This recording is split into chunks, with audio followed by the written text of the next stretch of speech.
Boron पढ़ा था, हमने बोरेक्स के बारे में पढ़ा था। हमारा आज का जो टॉपिक है वो आ जाएगा डाइबोरेन, जिसका फॉर्मूला होता है B2H6। ठीक है, B2H6 जो होता है वो क्या होता है, डाइबोरेन का फॉर्मूला होता है। जो आपके बोरान होता है it form a number of hydrides.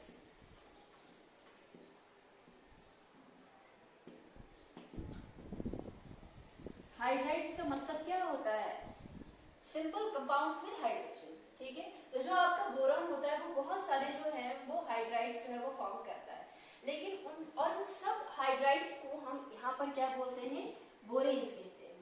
लेकिन इन सब बोरेन्स में जो आपका डाइबोरेन है वो सबसे ज्यादा जो है वो हम बोल सकते हैं कॉमन है। ठीक है, या फिर इन सब में जो है जो आपका डाइबोरेन होता है वो सबसे ज्यादा इंपॉर्टेंट है। ठीक है, ये दो क्लासेस ऑफ बोरेन बनाता है, BnHn+4 एंड BnHn+6। ठीक है, ये क्या बनाता है, दो टाइप्स के जो है वो बोरेन्स बनाता है। एक का जनरल फॉर्मूला होता है BnHn+4 और एक का फॉर्मूला होता है BnHn+6। एंड कुछ भी हो सकता है यहाँ पे B2, B5, B6 and B10। अगर मैं यहाँ पे N2 लगाऊं, 2+2 होगा 4, दैट इज सॉरी 2+4 है आपके पास 6, दैट B2H6। अगर 5 यहाँ पे लगाऊं तो H आपके पास जो है वो 9 आएगा। अगर मैं यहाँ पे 6 लगाऊं तो H मेरे पास 10 आएगा, और अगर मैं यहाँ पे 10 लगाऊं तो H मेरे पास कितना आएगा, 14 आएगा। ये एक क्लासेस है बोरेन्स की, जहाँ पे B2H6 भी आता है, दैट इज आपका डाइबोरेन भी आता है। तो डाइबोरेन जो है वो किस क्लास में आता है, वो होता है BnHn+4 में। ठीक है, और यहाँ पर क्या आ जाएगा, B4, B5, B6, B7, फिर H लिखो, H किसके बराबर आ जाएगा, अगर ये 4 टाइम है 6+4 आएगा 10, अगर ये 5 टाइम है तो 6+5 आ जाएगा आपके पास 11, और अगर ये 6 है 6+6 आएगा आपके पास 12, और अगर यहाँ पे 7 है 7+6 आ जाएगा आपके पास 30। ठीक है, ये दूसरी क्लास आ जाएगी आपके पास किसकी, बोरेन की। ठीक है, लेकिन अगेन मैंने क्या बोला, यहाँ पर जो आपके पास सबसे ज्यादा इंपॉर्टेंट है वो आ जाएगा आपके पास कौन सा, डाइबोरेन। मोस्ट इंपॉर्टेंट जो है वो क्या है आपका, डाइबोरेन। डाइबोरेन जो है मोस्ट इंपॉर्टेंट हाइड्राइड है इसका, डाइबोरेन। और हमने स्टडी भी किसकी करनी है, डाइबोरेन की ही करनी है। तो सबसे पहले हम बात करेंगे इसकी प्रिपरेशन के बारे में।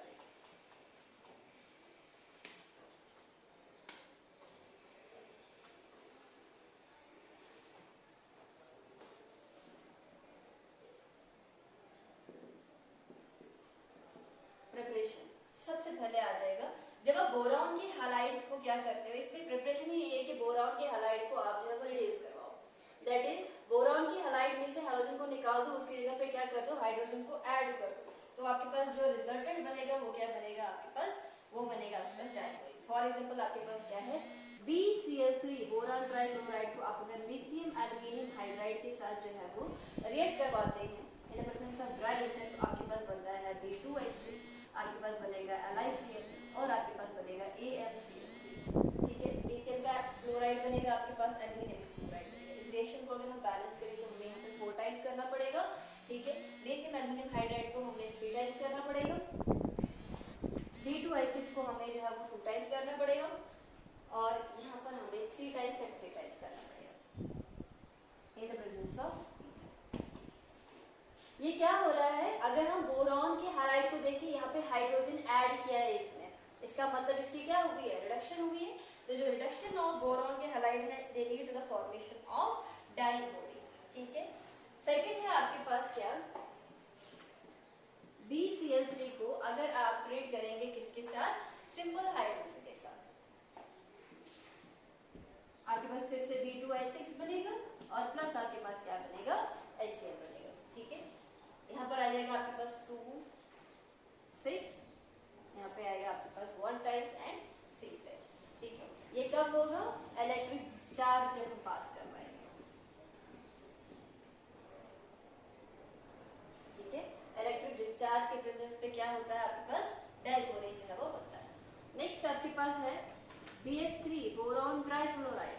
इसको अगर आप रिड्यूस करवाओगे किसके साथ, लिथियम हाइड्राइड के साथ, दैट इज LiH के साथ, तो आपके पास क्या बनेगा, आपके पास बनेगा B2H6 और प्लस बनेगा आपके पास LiBF।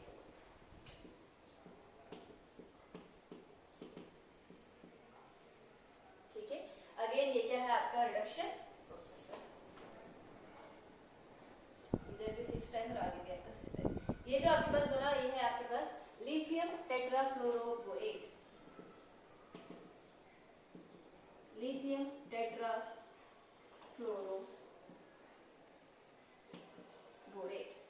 ठीक है, तो सिंपल जब हम लिथियम के हैलाइड्स की रिडक्शन करवाते हैं in the presence of any reducing agent या फिर सिंपल रिडक्शन करवाते हैं, तो आपके पास जो रिजल्टेंट कंपाउंड बनता है वो बनता है आपका डाइबोरेट। ठीक है, अब बात करेंगे इसकी प्रॉपर्टीज के बारे में।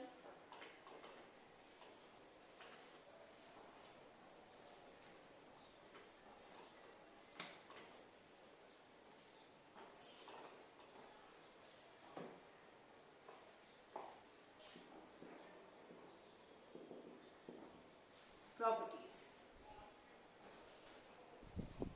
ये जो आपके पास डाइबोरिन होता है ये कलरलेस होता है, इसका कोई भी कलर जो है वो नहीं होता है। ठीक है, इसके अलावा ये स्टेबल भी होता है। अगर हम इसको ऑक्सीडाइज करवाएं, B2H6 को ऑक्सीजन के साथ जो है वो रिएक्ट करवाएं, आपके पास B2O3 बनेगा और प्लस आपके पास क्या बनेगा, वाटर बनेगा, दैट इज बोरान का ऑक्साइड बनेगा प्लस क्या बनेगा आपके पास बनेगा वाटर। ये आएगा आपका 3 टाइम्स और ये भी आएगा आपका 3 टाइम्स। सो B2H6 को ऑक्सीडाइज करवाओगे तो आपके पास B2O3 बनेगा और प्लस क्या बनेगा आपके पास वाटर बनेगा। ठीक है, नेक्स्ट अगर आप इसको हाइड्रोलाइज करोगे, B2H6 को अगर आप वाटर के साथ ट्रीट करवाओगे, अगेन रिजल्टेंट हमेशा बनेगा, ठीक है, आपके पास क्या बोरिक एसिड H3BO3, क्या बनेगा बोरिक एसिड बनेगा और प्लस बनेगा आपके पास हाइड्रोजन। इस रिएक्शन को बैलेंस करने के लिए हमें 6 टाइम वाटर करना पड़ेगा और अगेन आपके पास कितना हाइड्रोजन निकलेगा, वो 6 टाइम हाइड्रोजन जो है वो प्रोड्यूस होगा। ठीक है, नेक्स्ट B2H6 को अगर आप एल्गिने के साथ रिएक्ट करवाओगे, potassium hydroxide in the presence of water, तो आपके पास क्या बनेगा, आपके पास बनेगा KBO2 प्लस बनेगा आपके पास हाइड्रोजन, 2 टाइम बनेगा आपके पास KBO2 और 6 टाइम बनेगा आपके पास hydrogen. This is your potassium metaborate.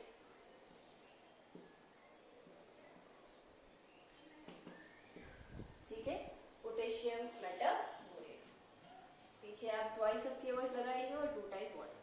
तो जब आप डाइबोरेन को एल्कली के साथ रिएक्ट करवाते हो तो एल्कली का क्या बनता है आपके साथ, एल्कली के साथ इसका जो है वो रिस्पेक्टिव मेटाबोरेट बनता है। अगर आप इसकी क्लोरीनेशन करवाते हो B2H6 को अगर आप क्लोरीन के साथ जो है वो रिएक्ट करवाते हो, तो आपके पास जो रिजल्टेंट कंपाउंड बनता है वो बनता है BCl3 plus HCl।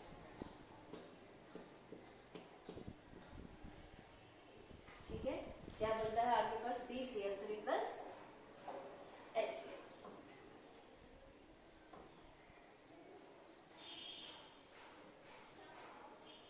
That is boron का हैलाइड बनता है। अगर आप B2H6 को लिथियम हाइड्राइड के साथ जो है वो रिएक्ट करवाते हो, तो इस केस में आपके पास क्या बनता है, LiBH4 बनता है, this called lithium borohydride. क्या कहते हैं इसको हम, लिथियम बोरो हाइड्राइड। यहाँ पे आएगा आपका 2 टाइम्स, इधर भी आपका 2 टाइम्स ही आएगा। ठीक है, नेक्स्ट अगर हम B2H6 को एमोनिया के साथ रिएक्ट करवाते हैं,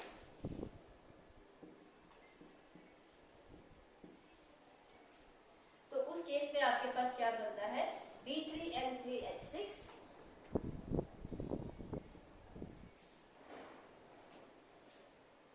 प्लस 12 टाइम्स हाइड्रोजन।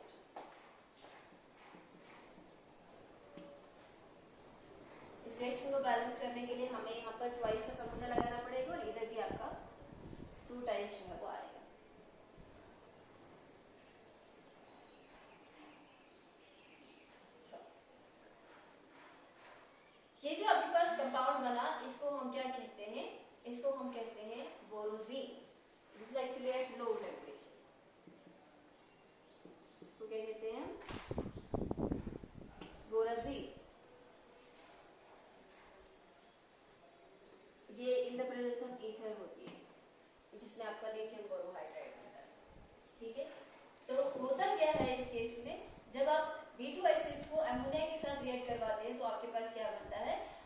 बनता है बोराजीन। जो बोराजीन होता है उसका जो स्ट्रक्चर होता है वो कैसा होता है?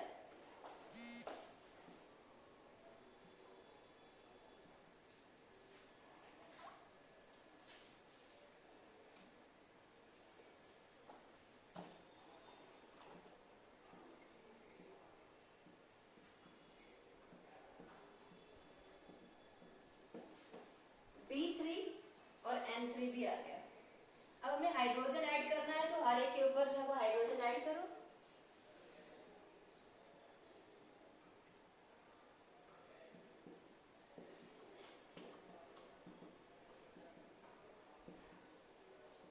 ये जो मैंने बनाया एरो जैसे, ये है आपके पास कोऑर्डिनेट बॉन्ड, ठीक है। ये है आपका B3N3H6, 3 आपके पास B है, N आपके पास 3 है और आपके पास 6 जो है वो हाइड्रोजन। इसका फॉर्मूला जो है वो पूरा बेंजीन के जैसा होता है, C6 और यहाँ पर क्या होता है आपके पास हाइड्रोजन हर एक के ऊपर होता है और यहाँ पर अल्टरनेट पोजीशन पे क्या होता है डबल बॉन्ड होता है। क्योंकि इसका स्ट्रक्चर और फॉर्मूला बेंजीन की तरह होता है इसलिए इसका नाम क्या पड़ा है? बोराजीन बना है। इसको कभी-कभी जो है वो इनऑर्गेनिक बेंजीन भी कहा जाता है, ठीक है। जो आपका बोराजीन होता है उसको हम क्या कहते हैं? इनऑर्गेनिक बेंजीन भी कहते हैं। तो ये था आपके पास बोरॉन जो है वो कैसे बनता है और इसकी जो है वो प्रॉपर्टीज क्या क्या होती है। अगर हम इसका स्ट्रक्चर देखें बोरॉन का, B2H6 का,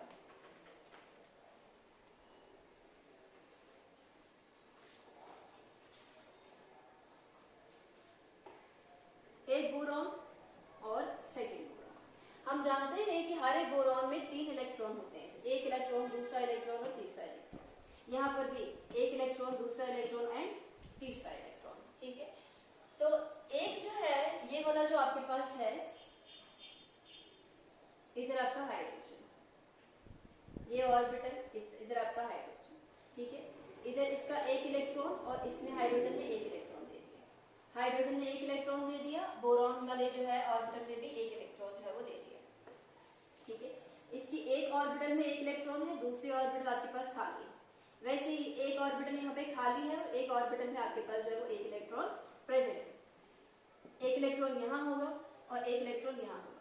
आपका हाइड्रोजन आएगा उसके साथ ऐसे बॉन्ड बनाएगा, ठीक है। अब यहाँ पर आप देख रहे हो कि एक बोरॉन में एक ऑर्बिटल खाली है, एक में एक इलेक्ट्रॉन।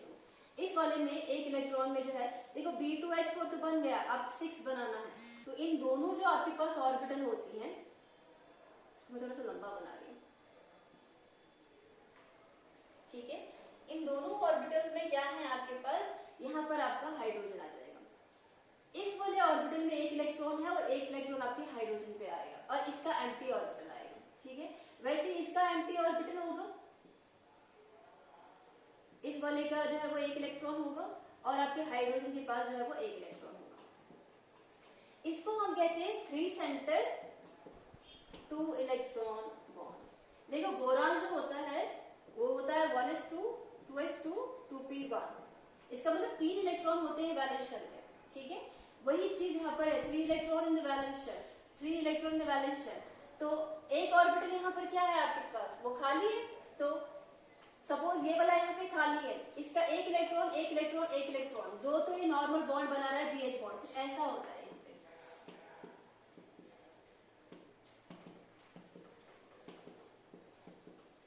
This is B2H6। ये जो बीच वाले होते हैं ये तो नॉर्मल 2 सेंटर 2 इलेक्ट्रॉन बॉन्ड है, लेकिन बीच वाले क्या होते हैं, वो होते हैं आपके पास 3 सेंटर एंड 2 इलेक्ट्रॉन बॉन्ड। देखो आपके पास बोरॉन एक सेंटर है, हाइड्रोजन एक सेंटर है, बोरॉन एक सेंटर है। एक बोरॉन की एक ऑर्बिटल जिसका आपका एक इलेक्ट्रॉन प्रेजेंट होगा, हाइड्रोजन की एक ऑर्बिटल जिसका आपका एक इलेक्ट्रॉन प्रेजेंट होगा और बोरॉन की ऐसी ऑर्बिटल जो खाली होगी, ठीक है। दैट इज 3 सेंटर तो आ गए लेकिन इलेक्ट्रॉन जो है वो 2 ही है। इसको कहते हैं 3 सेंटर इलेक्ट्रॉन बॉन्ड या फिर इसको हम जो है वो बनाना बॉन्ड भी कहते हैं।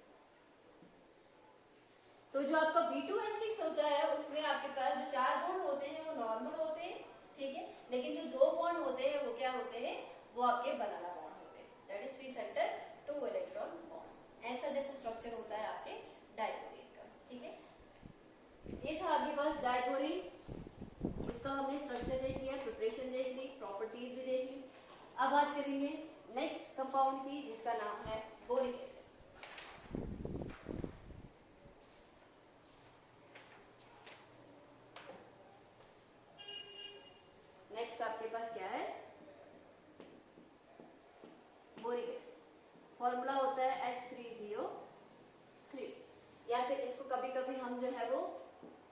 BOH3 भी लिखते हैं, दैट इज H3BO3। ऐसे लिखो या वैसे लिखो, आपकी अपनी चॉइस है, ठीक है। सबसे पहले इसको हम इसकी प्रिपरेशन के बारे में देखते हैं, ये प्रिपेयर कैसे होता है। बोरिक एसिड को बनाया जाता है सबसे पहले बोरेक्स से। जब आप बोरेक्स को किसी भी एसिड के साथ रिएक्ट करते हो तो आपके पास रिजल्टेंट जो है वो बोरिक एसिड बनता है, Na2B4O7 10 times water, that is आपका बोरेक्स। इसको हम HCl के साथ रिएक्ट करवाएंगे तो आपके पास क्या क्या बनेगा, आपके पास बनेगा BOH3 NaCl और प्लस बनेगा आपके पास वाटर, ठीक है। यहाँ पे हम 2 टाइम HCl लिखेंगे, बोरिक एसिड 4 टाइम बनेगा, 2 टाइम आपका NaCl बनेगा और 5 टाइम्स आपका वाटर बनेगा, ठीक है। This is 5 times water.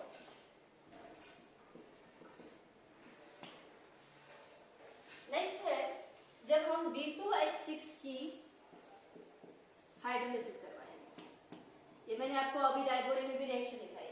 जब हम B2H6 को क्या करते हैं, हाइड्रोलाइज करते हैं तो आपके पास क्या बनता है, बोरिक एसिड बनता है और प्लस क्या बनता है, हाइड्रोजन गैस जो है वो रिलीज होती है, ठीक है। यहाँ पे भी आपका 6 टाइम्स हाइड्रोजन आएगा। अगर आप बोरॉन के हैलाइड को भी हाइड्रोलाइज करेंगे तब भी आपके पास क्या बनेगा, बोरिक एसिड ही बनेगा।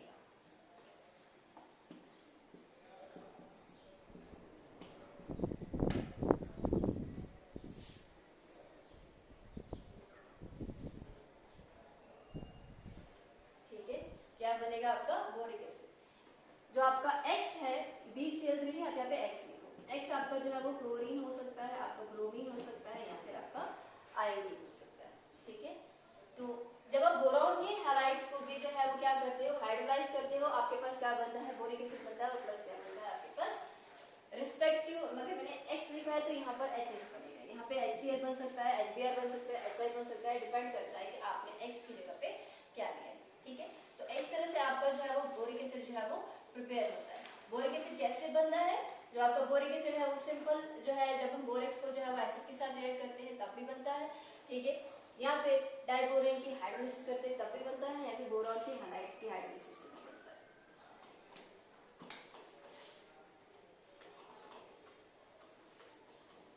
बात करते हैं इसकी प्रॉपर्टीज के बारे में।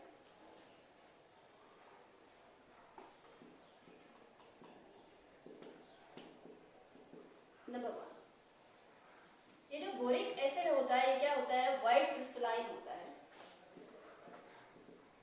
This is white crystalline solid with a soapy touch. It is fairly soluble in water. Boric acid जो होता है व्हाइट कलर का क्रिस्टलाइन सॉलिड होता है, ठीक है, पाउडर जैसा होता है, और ये क्या होता है, वाटर में जो है वो ठीक ठाक सॉल्युबल होता है। और इसकी सॉल्युबिलिटी जो है वो डिपेंड करती है किसके ऊपर, टेम्परेचर के ऊपर। दैट इज आप टेम्परेचर को बढ़ाओगे इसकी सॉल्युबिलिटी भी क्या होती है, वो इंक्रीज होती है, सही। बोरिक एसिड लगता है कि ये ट्राइबेसिक एसिड होगा, बिकॉज इसमें जो है ऐसा लगता है इसकी स्ट्रक्चर को देख के कि यहाँ पर क्या है, आपके पास 3 रिप्लेसेबल हाइड्रोजन है। इसका मतलब ये 3 H को जो है वो वाटर में जो है वो दे सकता है, दैट मीन्स ये कहलाएगा आपका ट्राइबेसिक एसिड। लेकिन ये ट्राइबेसिक एसिड नहीं होता है, जिसमें मोनोबेसिक एसिड। मोनोबेसिक क्यों है, क्योंकि जो आपका बोरिक एसिड है वो एल्यूमिनियस एसिड नहीं है, वो लेविस एसिड, वो इलेक्ट्रॉन पेयर को एक्सेप्ट करता है। कितने इलेक्ट्रॉन पेयर को एक्सेप्ट कर सकता है, एक इलेक्ट्रॉन पेयर को एक्सेप्ट कर सकता है, इसीलिए ये क्या आएगा आपका लेविस एसिड। इवन ये OH नेगेटिव आयन को क्या करता है, एक्सेप्ट करता है। कितने OH नेगेटिव आयन को एक्सेप्ट करता है, OH नेगेटिव आयन रिसेप्ट या फिर एक्सेप्ट, कितने एक्सेप्ट कर सकता है, ये एक OH नेगेटिव आयन को एक्सेप्ट कर सकता है, इसीलिए ये क्या होता है आपका, ये आपका मोनोबेसिक जो है वो एसिड होता है। सपोज करो आपने इसको जो है वो NaOH के साथ जो है वो रिएक्ट करवाया, आपके पास बनेगा BOH4 नेगेटिव और प्लस बनेगा आपके पास Na पॉजिटिव। ये इसके साथ ही रखो बिकॉज ये सॉल्ट बना रहा है। क्योंकि इसने OH नेगेटिव आयन एक्सेप्ट किया है इसलिए इसको क्या कहा जाता है, ये मोनोबेसिक एसिड। ठीक है, नेक्स्ट है आपके पास जब हम इसको जो है वो इथाइल अल्कोहल के साथ जो है वो रिएक्ट करवाते हैं। थर्ड है आपके पास रिएक्शन विद इथाइल अल्कोहल। ठीक है, इस केस में क्या होता है, जब हम H3BO3 को 3 ऐसे हम बोल सकते हैं C2H5OH के साथ जो है वो रिएक्ट करवाते हैं। मैं सिंपल पहले रिएक्शन बताती हूँ आपके पास कि रिएक्शन जो है एक्चुअली, चलो पूरा मैकेनिज्म दिखा देती हूँ कि कैसे। BOH3 that is H3BO3 plus C2H5OH 3 times C2H5OH।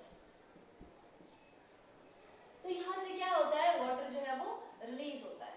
जो आपका इथाइल अल्कोहल है वहां से OH निकलेगा, यहाँ से आपके पास 3 H निकलेंगे, आपके पास जो है वो 3 टाइम जो है वो वाटर निकलेगा और आपके पास आएगा B, यहाँ पे OC2H5 OC2H5 OC2H5। ठीक है, उसके बाद जब आप इसको NaOH के साथ रिएक्ट करवाते हो,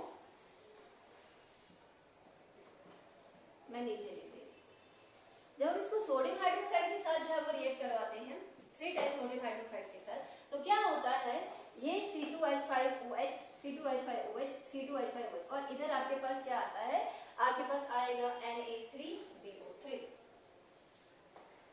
आपके पास आएगा Na3BO3 प्लस आएगा आपके पास 3 टाइम C2H5। देखिए क्या हुआ, यहाँ पे आपके पास C2H5 था, ठीक है, इसको OH दे दो, इसको भी OH दे दो, इसको भी OH दे दो, तो आपके पास C2H5OH 3 टाइम बचेगा। यहाँ पे Na दैट इज Na आपके पास 3 टाइम, B और ऑक्सीजन भी आपके पास 3 टाइम। ठीक है, यहाँ आपके पास सोडियम बोरेट। तो इथाइल अल्कोहल के साथ रिएक्ट करने पे ये क्या बनाता है, आपके पास सोडियम बोरेट बनाता है। ऐसे सोडियम बोरेट नहीं बनता है, बल्कि ऐसे बनता है।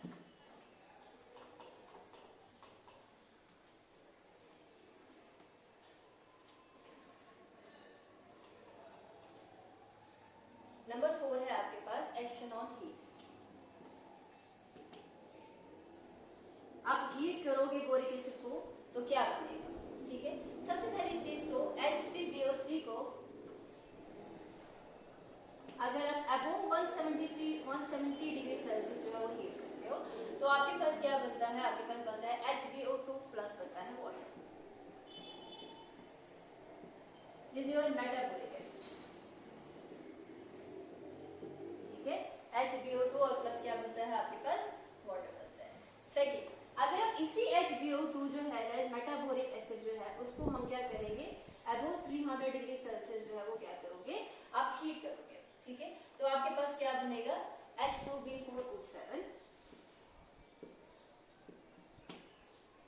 ठीक है, और प्लस बनेगा आपके पास क्या बनेगा, वाटर बनेगा। फिर अगर आप फिर से इसको हीट करोगे दैट इज H2B4O7, इसको आप हीट करोगे अप्रोक्सीमेटली 330 डिग्री सेल्सियस पे, तो उस केस में आपके पास क्या बनेगा, लास्ट जो आपके पास यहाँ पर बनता है वो होगा आपके पास B2O3, बोरिक एनहाइड्राइड या बोरॉन ऑक्साइड, ठीक है, और प्लस आएगा आपके पास वाटर।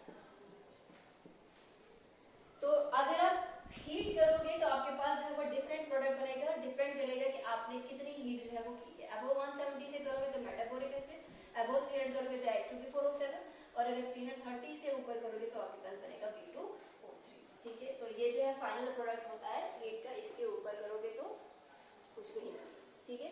तो ये था आपके पास बोरिक एसिड जो है वो बनता कैसे है, और इसकी मैंने आपके कुछ प्रॉपर्टीज जो है वो लिखवाई, ठीक है। अगर हम बोरिक एसिड का जो है वो स्ट्रक्चर देखें ना, इसमें हाइड्रोजन बॉन्डिंग होती है, H3BO3,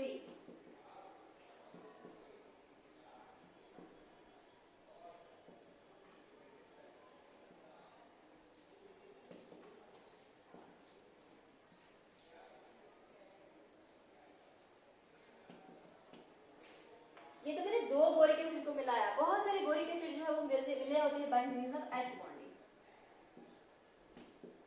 देखो H3 और BO3, इसका भी H3 एंड BO3, और दो बोरिक एसिड मिले होते हैं by means of hydrogen bonding. मैंने बोला कि ये वाली रिएक्शन, ये वाला जो आपका हाइड्रोजन बॉन्डिंग वो यहाँ से भी होगा, यहाँ से भी होगा, यहाँ से भी होगा, नीचे से भी होगा, हर साइड से जो है वो आपका ऐसी हाइड्रोजन बॉन्डिंग होगी, जो है बहुत सारे बोरिक एसिड कंबाइन होते हैं। ठीक है, ये था आपके पास स्ट्रक्चर ऑफ बोरिक एसिड। मैंने प्रिपरेशन करवा दी, प्रॉपर्टीज करवा दी और इवन स्ट्रक्चर भी करवा दिया।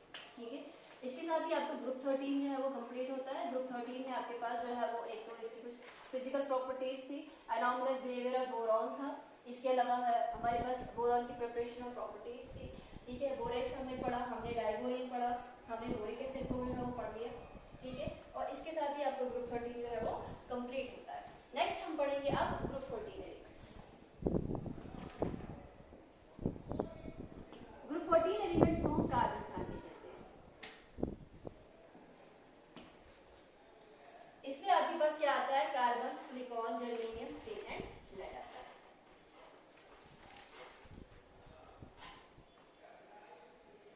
Carbon, silicon, germanium, tin and lead. इनमें सबसे पहले हम क्या पढ़ेंगे? इनकी अकरेंस पढ़ेंगे कि नेचर में ये सारे एलिमेंट्स जो है वो किस फॉर्म में जो है वो प्रेजेंट होते हैं। जो आपका कार्बन होता है वो नेटिव फॉर्म में भी हो सकता है, वो कंबाइंड फॉर्म में भी जो है वो प्रेजेंट हो सकता है। ठीक है, अगर हम नेटिव फॉर्म में देखें तो ये जो है in the form of hole हो सकता है, in the form of graphite हो सकता है। ठीक है, एक्स्ट्रा। इसके अलावा कंबाइंड फॉर्म में अगर हम देखें तो ये हाइड्रोकार्बन्स की फॉर्म में प्रेजेंट होता है। कार्बन का हाइड्रोजन के साथ जो है वो कंपाउंड, जैसे आपके पास C2H6 होता है, CH4 होता है, एक्स्ट्रा। ठीक है, जो आपका सिलिकॉन होता है वो नेचर में इन द फॉर्म ऑफ SiO2 की फॉर्म में होता है या फिर सिलिकेट्स की फॉर्म में होता है। ठीक है, उसके बाद आपका जर्मेनियम है। जो जर्मेनियम होता है it is present in the ores of other metals. Germanium is present in the ore of other metals. Then tin जो होता है इसकी जो मेन इंपॉर्टेंट ओर होती है कैसराइट, CaSeRite। ठीक है, कैसराइट जो होता है इसका फॉर्मूला होता है आपके पास SnO2। लास्ट आपका लेड होता है गैलियम, इसकी इंपॉर्टेंट ओर जिसका फॉर्मूला होता है PbS। ठीक है, बात करते हैं इनकी फिजिकल प्रॉपर्टीज के बारे में।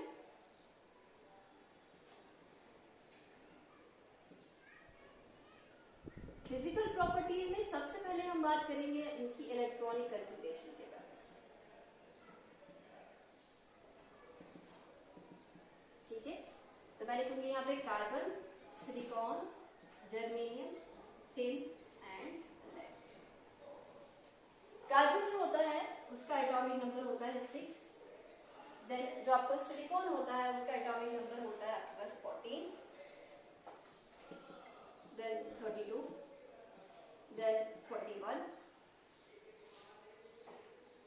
और लास्ट पे आता है आपके पास 81। अब इनकी इलेक्ट्रॉनिक कॉन्फ़िगरेशन लिखो। Helium 2s2 2p2, neon, argon, krypton, xenon. इसका आएगा 3s2 3p2, यहाँ पे आएगा 3d10 4s2 4p2, इसका आएगा आपके पास 4d10 5s2 5p2, इसका आएगा आपके पास 4f14 5d10 6s2 and last is 6p2।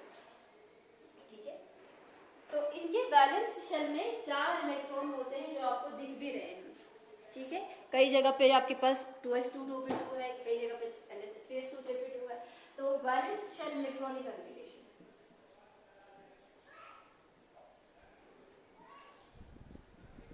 वो आती है NS2 NP, where N represents the principal quantum number or the number of shells। ठीक है, ये आई इनकी इलेक्ट्रॉनिक कॉन्फ़िगरेशन। सेकंड बात करेंगे इनके एटॉमिक रेडियस के बारे में।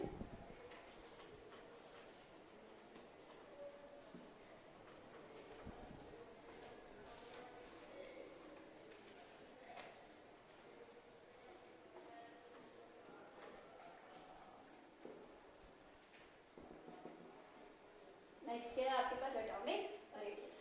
एटॉमिक रेडियस में क्या है, कार्बन से सिलिकॉन जब हम जाते हैं एटॉमिक रेडियस इंक्रीज होता है, जो कि अंडरस्टूड सी बात भी है। डाउन द ग्रुप जो आपके पास जब आप चलते हैं तो आपका जो साइज होता है वो क्या होता है, वो इंक्रीज होता है। जब हम कार्बन से सिलिकॉन से लड़ जाते हैं इंक्रीज तो होता है लेकिन लेस इंक्रीज होता है, जितना हम एक्सपेक्ट करते हैं इंक्रीज होना चाहिए उतना नहीं होता है।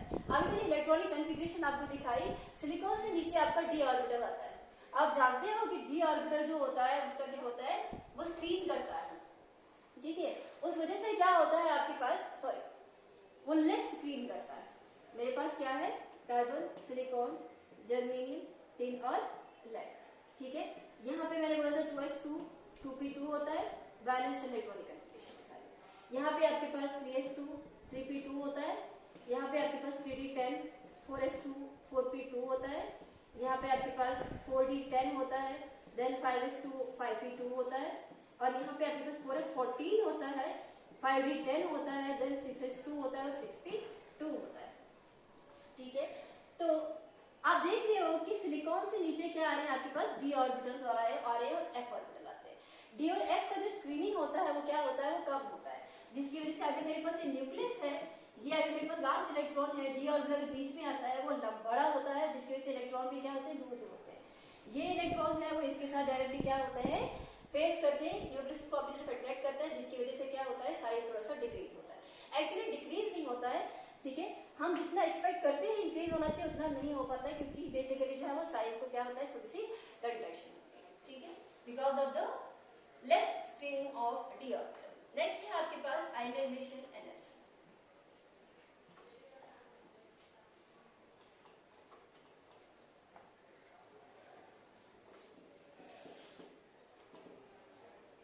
आयनाइजेशन एनर्जी, कार्बन से सिलिकॉन जाओगे down the group, ionization energy decrease. Silicon से लेड जाओगे डिक्रीज तो होगी लेकिन लेस डिक्रीज। क्यों होगी कम डिक्रीज, बिकॉज जब हम नीचे जाते हैं वहां पे स्क्रीनिंग कम होता है, जिसकी वजह से आउटर मोस्ट इलेक्ट्रॉन जो है वो क्या करता है, अट्रैक्ट होता है न्यूक्लियस की तरफ, जिसकी वजह से आपको थोड़ी सी ज्यादा आयनाइजेशन एनर्जी लगेगी इलेक्ट्रॉन को बाहर निकालने के लिए, ठीक है। तो हम बोलेंगे डिक्रीज तो होती है लेकिन जितना एक्सपेक्ट करते हैं उतनी जो है वो डिक्रीज नहीं होती। थर्ड है आपके पास ऑक्सीडेशन स्टेट।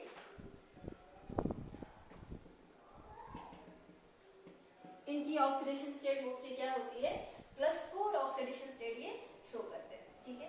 इसके अलावा जो आपके पास जर्मेनियम होता है, टिन होता है, लेड होता है, वो +2 भी शो करते हैं और +4 भी शो करते हैं। जो आपकी स्टेबिलिटी होती है